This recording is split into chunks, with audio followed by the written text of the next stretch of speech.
You are listening to Scott H. Silverman's Happy Hour, a podcast released on the first 3 Wednesdays of the month.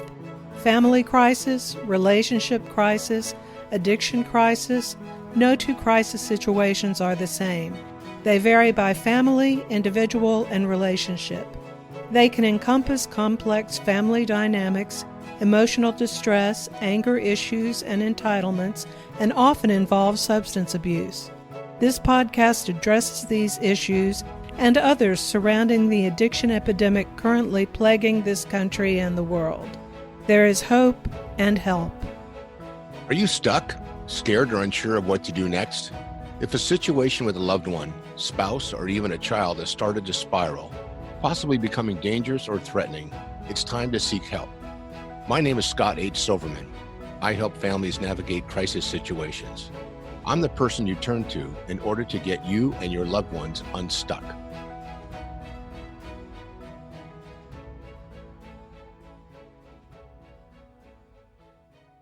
Welcome back to the show. This is Scott H. Silverman's Happy Hour. I'm Michael Glenn Moore.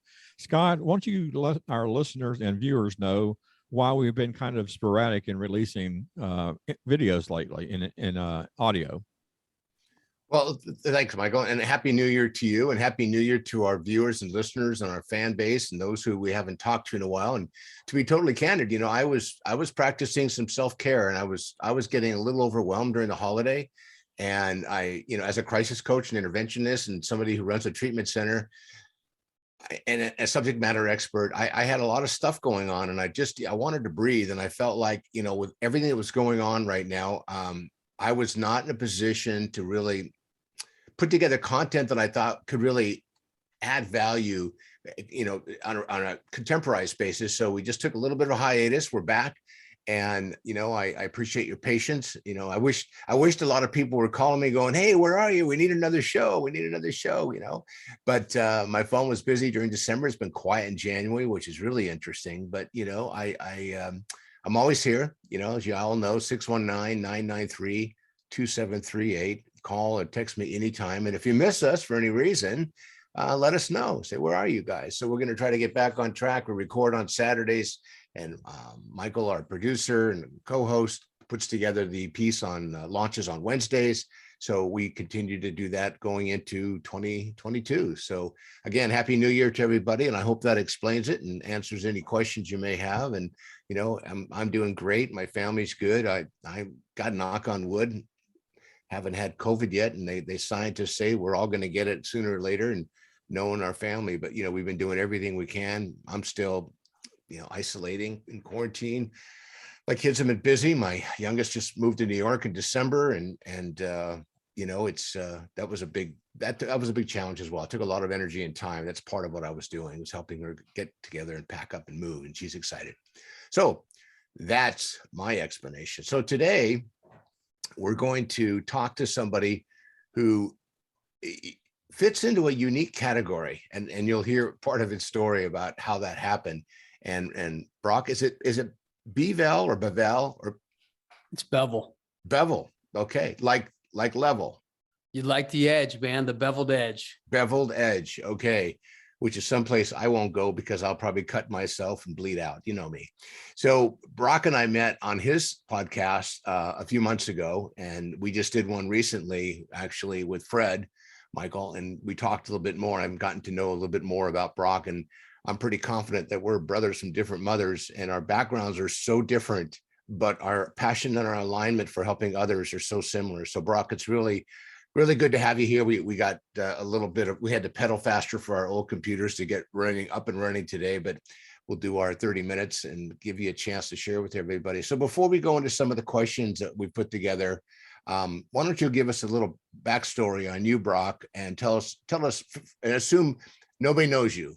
And, who knows with our audience space, some of them may have been people you chased, and some may have been people that chased you. You never know. So it's all over to you for a couple of minutes. Talk to us about you and what we need to know to get to know Brock. Yeah, super cool. Hey, Mike, Scott, thanks for having me. Like you said, Brock, I'm from Mesa, Arizona, man. Been in Arizona all my life. I'm a father of 5. I have 2 stepchildren. So I actually am a father of 7, 5 biological. I have 6 girls, 1 son, if that tells you the level of my life. I've been married. This is my 3rd marriage, which all leads into my past. I've been married over 3 years this time. This one's going to stick. This is the good one, you know, but I'm like you guys, man. I have kids all over the place: Utah, Idaho, Arizona, California. Just amazing how they turned out with the father like me.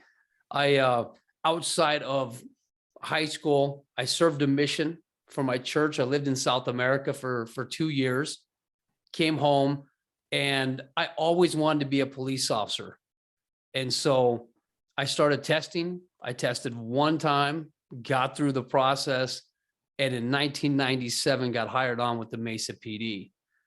And I guess I want to share my background a little bit. I never had any thought of addiction, didn't know about AA, didn't know about addiction, didn't know about alcoholism, didn't see that. My family was pretty normal, to say, you know, I guess everybody's got to say that, but I didn't, man. And then when I got in the police department, I kind of had this affinity. I had this love for arresting guys who used narcotics, who bought and sold narcotics. I just loved it. And so I started chasing that. And it led me into a cool path. I got to work undercover in Mesa. I worked undercover. I worked some specialty units. I worked patrol. And I did that for about 8 years before I was run over by a woman who was prostituting her 12-year-old daughter in a trafficking sting. She was trafficking her daughter for dope. Basically, that's a long story. She reversed out, ran me over, blew my knee out. I've had multiple surgeries on it. And that was kind of the start of my life, my addiction process. I went through 10 years of a pretty severe opioid addiction, and finally made the decision, like everybody else does, either die, get locked up, or get sobered up. And that was my decision. And so after getting sober, I started my own treatment program. And now I work with first responders and veterans and help them with addiction recovery and helping them through PTSD. So that's a lot in a short period of time. So Brock, you know, we have a few minutes together today. Tell us a little bit about, and we're going to kind of focus on fentanyl, because that's kind of where both of us have really been heading. You know, of course, I've got my book, you know, the opioid epidemic, and we're watching this huge wave across the country of overdoses and accidental overdoses. And it's like, you know, you and I talked about the last time we spoke about how, like, we're a handful of people talking about it. And there's more people concerned about how government isn't doing this and government isn't doing that, and everyone's fighting, and, you know, important topics, voting rights and things of that nature, and parties divided rather than working together. But when it comes to overdosing and people dying behind narcotics, you know, there is hope and there is help. And we both know that because we both got it. So why do you think, and we're going to approach this kind of a hybrid from, you know, where you're at. And, you know, and one of the things I like to do is ask guests to submit their questions. So we cover things that are, you know, top of mind for them and important. So why do you think the police don't have a bigger handle on the fentanyl epidemic from your perspective? Yeah. So, I mean, I'm not going to go backwards, Scott. You and Mike know about this fentanyl epidemic, where it's coming from, how it's getting into our country. Our southern border is wide open. And so that causes its own issues where people are just walking in with it. They're transporting it in vehicles in their bags. I mean, it doesn't matter. They're getting it in. And fentanyl's not a difficult drug to mail. And so a lot of the fentanyl's coming to our country unmarked, getting into your doorstep. And so that's a big problem. Like, when I worked narcotics, most of the deals were hand to hand. So you had to see me. And I was able to do a lot of investigation. I was able to do a lot of recon on you, being my end goal, the dealer, you know, the big time suppliers. And today that's a difficult process, because you might we called them bottom feeders, with these guys that are selling low, teeners and 8 balls and stuff like that. You can arrest those guys all day, but you can never work up the chain. You can never get to the top unless it's international, because most of it's being pressed in the US, but it's not being produced in the US. It's coming over. So for the police, that's a difficult situation, is you can't even get to the players. So let's do this just for a second. Let's just say we were able to figure out a way to get you empowered in Arizona. I guess the highest, the most powerful person in a state, I guess, is the governor, right? Pretty much, just because they're one of the major influencers, and they have that, they have the pencil and they have the paper and the pen and the power. So let's just say we made you the governor and you had that power. What kind of, give us a snapshot of what, from a criminal justice perspective or a gubernatorial top-down perspective, you would do? Because, I know a lot of people in law enforcement, because of my passion and my work, we treat a lot of them.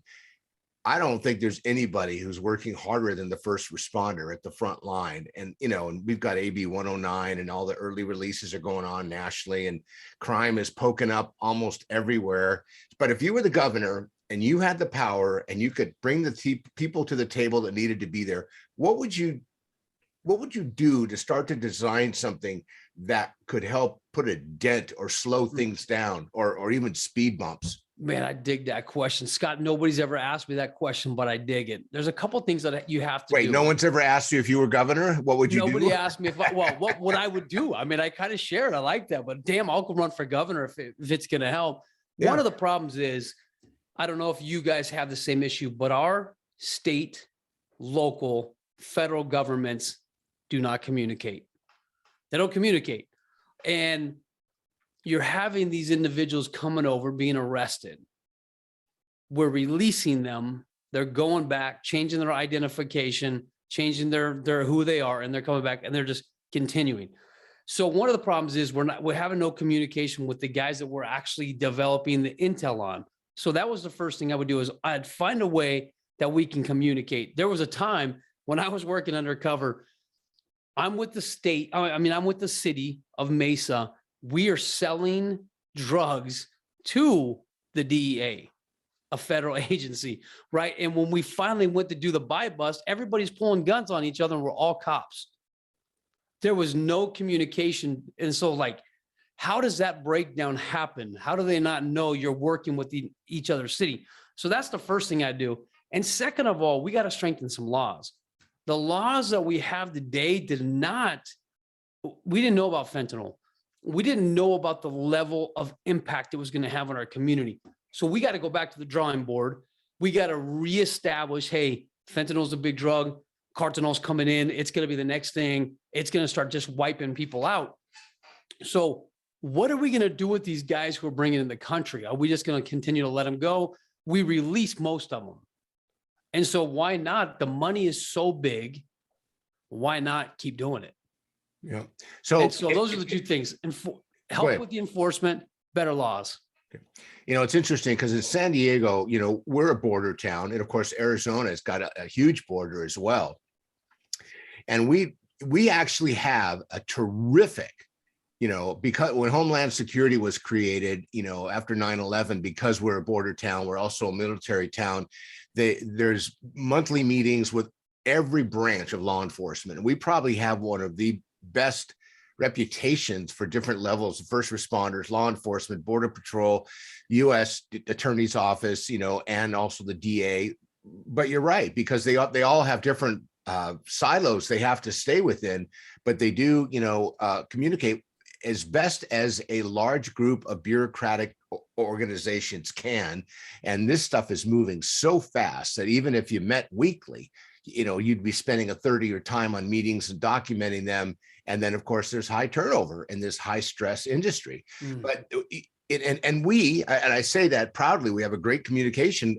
I've seen, and I've sat at meetings and made presentations, but we have a 600% increase in overdoses last year. So if you were using that as a measurable, then clearly it's either there's so much of it, it's so out of control, we'll never get a handle on it. I don't believe there's such a thing as never. or it's coming out of the sky. It's coming out of the trees. I mean, and since marijuana has been legalized in the state of California, you can see how the mess has gotten so bad. I mean, the illegal marijuana growers and distributors, their business is booming because their price points are half of what the legal marijuana growers are putting in the stores because of taxation. So the consumption is way up. There was a unique article, I think, since I talked to you last, talking about, or maybe we spoke about this, about how marijuana now is going to be helpful with COVID. Did I share that with you before? Yeah, you Because did. my attitude is we have to get that kind of marketing when it comes to access to treatment, reducing the stigma, finding ways to let people know that, guess what? Yeah, yes, that's legal, and yes, you can go get it wherever you want now. But on the other hand, if you're seeking help and you want help, it should be just as easy. It should be just as easy to raise your hand and go, I'm ready, I'm done, I'm finished. And before they put handcuffs on you and to put you in the back of the car, would you like to go to detox, and make sure that detox has a bed or there's a place for you to go. So it is a fascinating phenomenon, and I keep talking about it.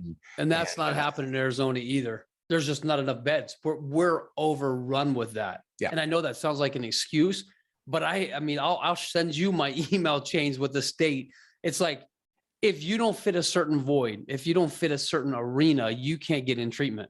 No, I understand. No, we have the same issue. And if you're homeless, you almost have to trip over a threshold of a door to get in to get a bed, because you're not going to probably walk in on your own easily. All right. So next question, what can we do? What can we get Michael to do? Because I know he's got some free time. What can we do as citizens to help the opioid crisis? Well, first thing I would do is I'd talk to my kids. That's like, the education is so paramount that I think we're missing that. I get 5 emails a day from the local high school telling me about the COVID numbers in the schools every day, how many adults have it and how many children have it. Now, where's the education with fentanyl? We're having kids left and right dying, and we're not talking about it. Where are those 5, 6 emails a day? Where's the news? Where are the people at that can educate? Where's the awareness in the schools? And so as a parent, I want to talk to other parents and say, listen, guys, nobody's coming to save you. You have to save your tribe. So let's start there, and let's start with the education. And the next thing is, once that happens, start writing the people up top, write Congress, write our Attorney General, write these folks and say, listen, we have an epidemic. You're aware of it. What do we do next? And what are you guys doing? Yep. That's where I go. So what makes your message about opioids? What gives you that credibility? How come we should listen to you, and what's your platform that enables you to be the person that when you're talking, you're not just sharing information you heard from arrest reports or from the medical examiner? What gives you credibility? I think what gives me credibility is I'm a user. I'm a consumer. I'm a recovering addict. I've lived there. I know what it feels like. I believe I have a level of empathy for these individuals who are currently in the market, who are needing help, and going through detox, going through the withdrawals. Man, you absolutely have a level of empathy and an understanding to promote that. And so, man, I went 10 years in the active addiction. I've been out 12 years, and I haven't stopped promoting the same message since I started. And so it's real to me. It's real to the people in our community. And that's why the message needs to be given is like, guys, help each other out. Let's go. Yeah. So how do you think stronger laws, and do you think stronger laws might help reduce the opioid epidemic? I do. 2 things I think we need to do. We need to keep guys in prison. I think we need to keep the dealers that are happening right now. Let's drop all the past. I understand that it's been a bad situation. Not every addict needs to be locked up, but we need to get stronger laws regarding fentanyl. These individuals who are dealing fentanyl know what it is. They know they're pressing fentanyl in it. Street level dealers and big time level dealers know where it's going to end up in the consumer's hands, in a young kid. And if he dies and you can trace it back to that individual, there needs to be a penalty. death. I mean, I don't really, I'm not that kind of like, I think you should die for killing other people. But if it was a purposeful act, I think we just need to strengthen some laws. There's nothing wrong with keeping people in jail to set a precedence for everybody else. Maybe if we could set a precedence, hey, we're not going to have it in our country, but we're not even close to that. Yep. And again, we have a DA, Summer Steffen's her name. She's in my book. When they find an overdose, whether it's a accidental or purposeful or even potentially a suicide, and they have access, they'll move quickly, and they will arrest the person that sold it to them, and they potentially can get charged with murder. What I've seen, and unfortunately, because it makes the press, and then it should, is a lot of times the person that sold the person the drugs may be a fellow student at school who has a handful of this or a small bag of that. And the person that they got it from, they're not the ones that are getting caught, the manufacturers, the main distributors, because they're insulated in a way. So, and you would think that a model like that, where you've got a district attorney who's actually going after the distributors, would be on the news and be a national model for all of her colleagues across the country. Go, here's something we're doing. Is it working? Again, it's a prideful piece of work with a tremendous outcome, but how do we, she and I talk, how do we how do we go to sleep at night knowing that with all the things that we're doing that we think are proactive, they're still having an increase of 600%. And that's medical examiner, data. It's not projection, it's actual factual outcome data of the morbidity rate. So it is a scary thing. And if we keep talking about it, I think maybe at some point, we get you to be governor, or maybe we have a meeting with a governor, or we take somebody who has major influence. We used to talk about, Demi Lovato, then she decided to go California sober. Then now she's just sober, and, getting a spokesperson who can really speak to and there are people out there. I know there's people from the NFL, there's people from the Major League Baseball, there's people from the music industry. I talked to a person the other day via text. I'm hoping to have him on the show. He's in a big band, well known. And when those people talk, people listen, because they have these, huge million person fan bases, and we need those kind of influences. We need to be talking about this, what we're talking about, just like we're talking about lactose-free food. Yeah. And Scott, going for walks. As well as I do, the numbers are misconstrued. I told you this on the last podcast. We're having individuals being hit with Narcan 8-9 times, then they're not dying. Therefore, they're not going in the stats. We can't even get Narcan in Arizona. We are 5 months out. We're having agencies that cannot even staff, can't even have Narcan in their facility. Yeah, because they're out. That's insane. Anyway, it's insane. It's insane. Michael, over to you, brother. What do you have on your mind today? Well, I've got a couple of questions. First one is our viewers will probably notice that Brock is wearing a T-shirt that says 998. I was just wondering what that stands for, and why are you wearing it? Man, that's a good question. I didn't even know if you had noticed, but this is a personal thing to me. 998 is a code in law enforcement that if we need assistance as an officer, we kick out this code 998, and that shuts the radio off. That brings all the units' attention and coming to you. So 999 is officer involved shooting. 998 is officer needs help, and right now. And so to me, nobody's coming to save us unless you're aware of it, unless we got people like this, right? To say, hey man, listen, I need help. And we're not kicking out this 998. Nobody's coming to help us, because we can see this right now. We are not paying attention to fentanyl. It's not important. We're having kids left and right. I talked to a lady yesterday, her 17-year-old daughter died of a fentanyl overdose. And there's limited attention to it, right? Because it just doesn't fit the messaging. And so this is, for me, a personal thing. Like I'm talking about it. I need help. And so that's why I'm proud to be on your podcast, so we can share that. Okay. Next, I want to ask what the difference is between fentanyl and, you mentioned cartinol. And also talk about your podcast. Oh man, well, my podcast is called Chase the Vase. It's a message. Chasing the vase just means what's the next thing you're going to chase in life. For me at a time, it was sobriety. Once I got that vase, right, what's the next thing I'm chasing? Because in active addiction, we don't chase anything but the drugs. If we can take our that same drive and energy and pour it to something positive, man, we can change the world. And cartinol is just another fentanyl, man, more powerful that the Chinese government's created. We've created it. We're using it. It's not out on the streets yet. We're not finding it on the streets, but officers are talking about it. They're hearing about it coming into our country. So we're just trying to get ahead of it and talk that, hey, this stuff's available. It's going to be coming into the US. Pay attention. Yeah, that's all we need is something that's even stronger than fentanyl.